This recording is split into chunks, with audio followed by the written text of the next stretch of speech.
Hello, and thank you so much for joining me. We're going to be painting these four cute watercolor designs.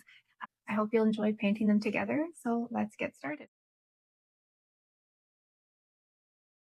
Traced mine out lightly beforehand. If you like to have your design traced out as well, you can skip ahead to the end to see the finished images and just kind of lightly trace yours out on your watercolor paper before you start.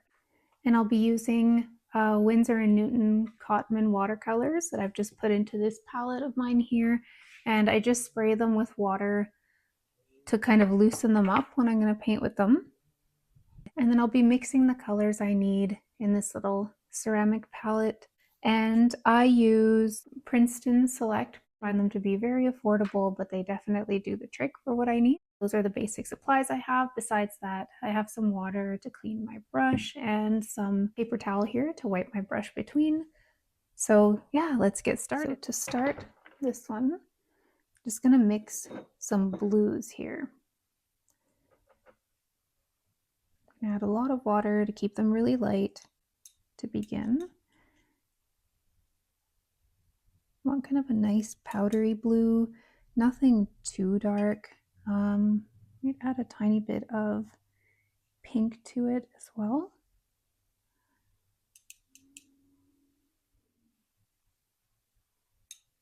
There we go. That should be good to start.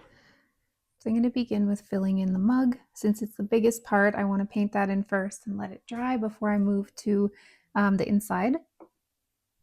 Ignore my little, I don't know what kind of crud got on the side of this card, but that's okay.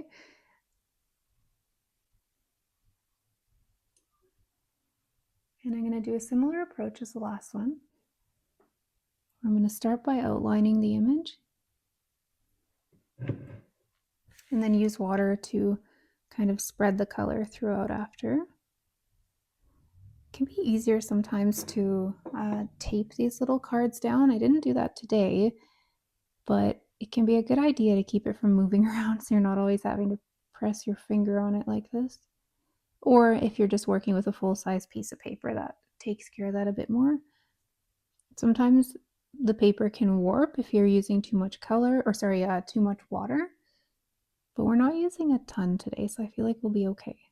Just adding some water here to spread out the color and create that nice gradient.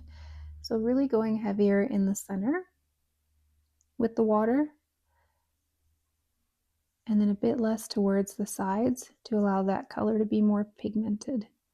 So grab some more of the color and just drop it around the bottom, especially because this is where the mug will be darker, where it kind of curves inwards and down. So to add some of that depth, we'll just drop some more color in the parts of the mug where it would be darker, where the shadows are. I'm going to leave that rim to paint in after, but I'm going to move to this inside edge and you can just use what's on the brush. Since you have some blue there, just kind of spread that throughout here. Add a little bit of water if you need it to go a bit farther. And same as the bottom sides of the mug here, going to add some more color to the part where the shadows would be. So that'll be right at the edges here where the mug starts to curl inwards. While those dry, we can move over to the handle. So again, grab some blue and just kind of align the shape of the handle. Taking some water and spreading that out to fill the whole shape.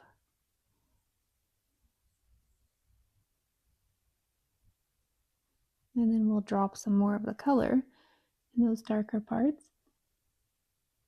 You might get a little bit of bleeding here if you go too close to the mug since it's not totally dry. But since it's all part of the same piece, I think that's okay with this one. We can always go in and add more layering and definition after. And give it a moment before I go in with that kind of top rim. So I want that to be a little bit lighter because it's the very top edge of the mug.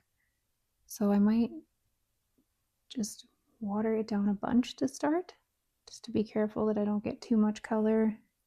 Remember, we can always add more color, but we can't take it away. So better to be cautious to start and then just add more if it's needed. Okay, I think that first layer is pretty dry there. It's looking okay to start going in and adding this. So I'm just going to go all the way around following this shape with the really light blue.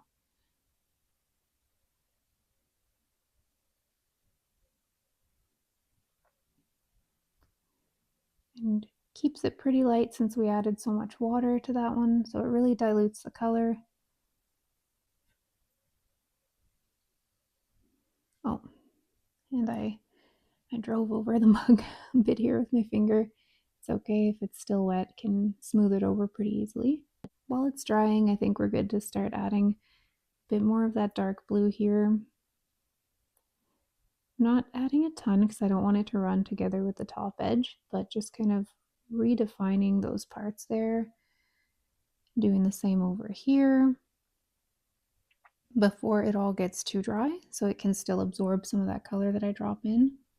And trying to leave a little bit of a barrier between the mug and the handle because I do want that depth to be defined on both of them individually, not to just have it all bleed together. A little bit at the bottom here. Hope this one's getting pretty dry so it's not spreading out as much. It still helps create some definition there. Might take a bit more water and a bit more of this dark blue and just add that here again while it's wet.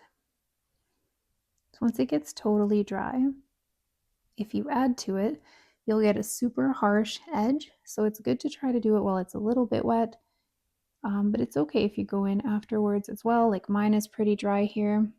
You'll just see when it dries, it'll have more of a defined edge during or on the part that I just added compared to the part that was initially there. And you want to help it blend together instead of getting this harsh line.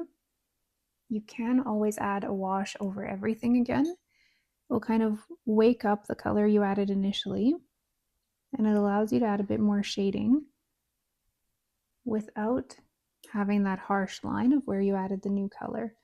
So if we go over this again, you'll see it doesn't have that hard edge anymore because it's all blending together. I'm going to grab a bit more blue since I'm running low here again.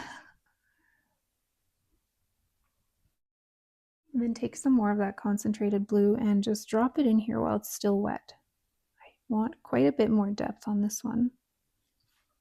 And I'm going to take some water, wipe my brush off, take a bit more water, and just smooth out the lines on this as well. Again, just washing it over. If you find those lines are drying a bit too crispy, and then drop a little bit there. While that watercolor does its magic and all blends together so nicely, we can start mixing the brown for the hot chocolate. So the hot chocolate is going to be brown with a couple of little marshmallows in it.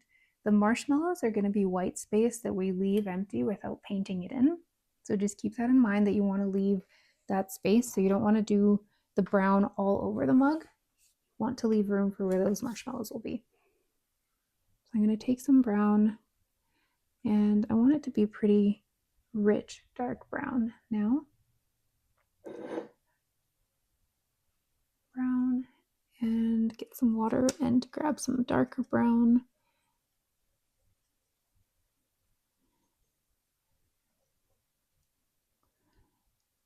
I'm going to add a little bit of dark red as well.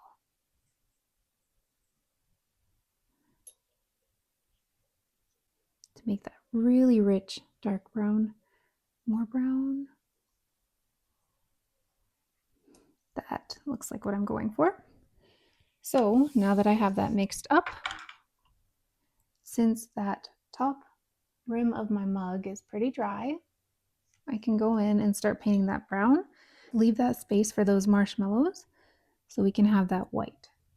So grab that brown that's a little bit watered down but also very pigmented, and start filling in the center here, leaving an opening for those little marshmallow shapes.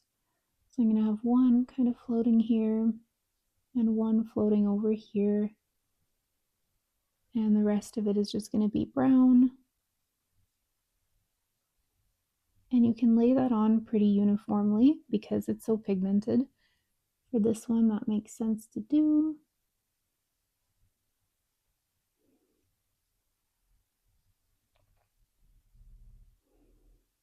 Just being very careful with my brush strokes here to keep the detail of those marshmallows and the clean lines for the mug edges. And once you have that filled in, you can always drop in more color if you want it to be more pigmented. So you don't need to get it all down right away as long as you're adding things before it's too dry. So I'm going to grab some of the color and drop it right at the very bottom here. I want it to be really rich looking where the shadow of the mug is. I want a mug of hot chocolate right now. So I'm going to wash that brush really well because I don't really need the brown for anything else in this painting. I'm just going to add a tiny bit of detail using the blue, watering it down a lot. So definitely not too much. I'm just going to add a tiny bit to the edge here where the mug is. I just want it to show a clean, defined edge between the top layer of the mug and the inside layer. So really nice light wash with, oh, I forgot to mention, I switched to a size 0 detailed brush. You can also use the tip of this brush. So you can still do it this way. You just need to be very precise and make sure you're only using the very, very tip. Oh, and I'm running into the brown here because it wasn't totally dry. So just dry off your brush to interrupt any of the mingling that's going on if you don't want it to.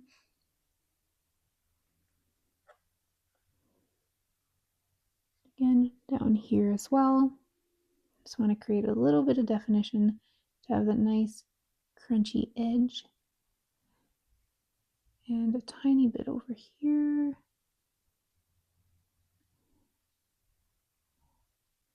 Maybe even a little bit on the inside of the handle. I'm going to go with a bit more shading here actually to give it that shadow where the handle curves into the mug. And I'm going to do the same just a little bit on the bottom. And once you've added a little bit of that watered shading where you think it's needed, we're going to go in with a really, really, really watered down, and did I say really? Because I mean really watered down black. So I'm going to get a tiny bit of black on my brush here, put it here, and super, super, super, super watered down. We're going to use it for the steam and also a tiny bit for the detail on the marshmallows. I'm going to do the steam first, taking some of that watered down black and just creating these smoky little S shapes. Just swish this way and back, this way. There we go. And the same over here. Smoky or steamy little S coming out of that nice mug of hot chocolate. And for the marshmallows, I'm going to add just a tiny bit of it, but being really careful and using my detail brush here, the size 0, because I don't want to make them look too blurry. They're so tiny, so a small brush comes in handy here. I'm just going to kind of add a little bit of a line, like where the top of the marshmallow would be. You know, when it's floating and you see the little top of the marshmallow and half of it is enveloped in the hot chocolate. There we go. So now we'll move that aside with our mittens to dry and move on to one that I think is going to be super easy. It's a really basic shape. It's just this little snowflake.